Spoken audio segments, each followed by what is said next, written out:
గంటలు గడుస్తుంది, ఇప్పటికీ మీరు బయటకు వచ్చారు. అసలు పోలీసులు ఏం హెచ్చరించారు?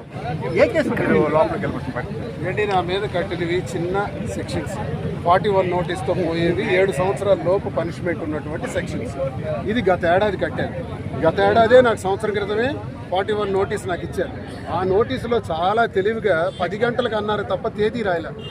తేదీ రాయని కారణంగా నేను పలుమార్లు అడిగాను, ఎప్పుడు రమ్మంటారు, నాకు తేదీ ఇండికేట్ చేయండి అన్నాను. ఇండికేట్ చేయాలి. ఇప్పుడు సడన్గా తీసుకొచ్చి నన్ను కూర్చోబెట్టి సుమారు ఉదయం 11 గంటల నుంచి ఇప్పటి వరకు 10 గంటల పాటు నిర్బంధించి నేను పలు రాజకీయ సమావేశాల్లో, పలు డిబేట్లలో, పలు టీవీ ఛానల్స్లో ఒక ఎమ్మెల్సీగా, ప్రజాప్రతినిధిగా నేను చాలాసార్లు చాలా రకాల డిబేట్స్లో పాల్గొన్నాను. కానీ నేను పాల్గొన్నప్పుడు ఆడని మాటలు, నాకు సంబంధం లేనటువంటి మాటలు, పచ్చి బూతులు, బండ బూతులు రాసి దీని మీద సంతకం పెట్టు అన్నారు.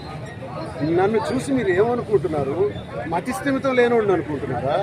నేను ఒక ఎమ్మెల్సీని, అప్పర్ హౌస్ మెంబర్ని మర్చిపోయినారా? నేను ఒక అడ్వకేట్ని మర్చిపోయారా? ఎంఏ ఇంగ్లీష్ లిటరేచర్గా నాకు సబ్జెక్ట్ తెలియదు అనుకుంటున్నారా? మీరు రాసిన రాతలకు నేను సంతకం పెట్టాలా అన్నారు. ఉదయం నుంచి ఇదే టార్చర్. పచ్చి మంచినీళ్ళు లేకుండా నానా హింసలకు గురి చేశారు. స్టేషన్లో గురి చేసి లాస్ట్కి సంతకం పెట్టమంటే నేను తప్పుడు రాతలకు సంతకం పెట్టను, అంగీకరించను అన్నాను.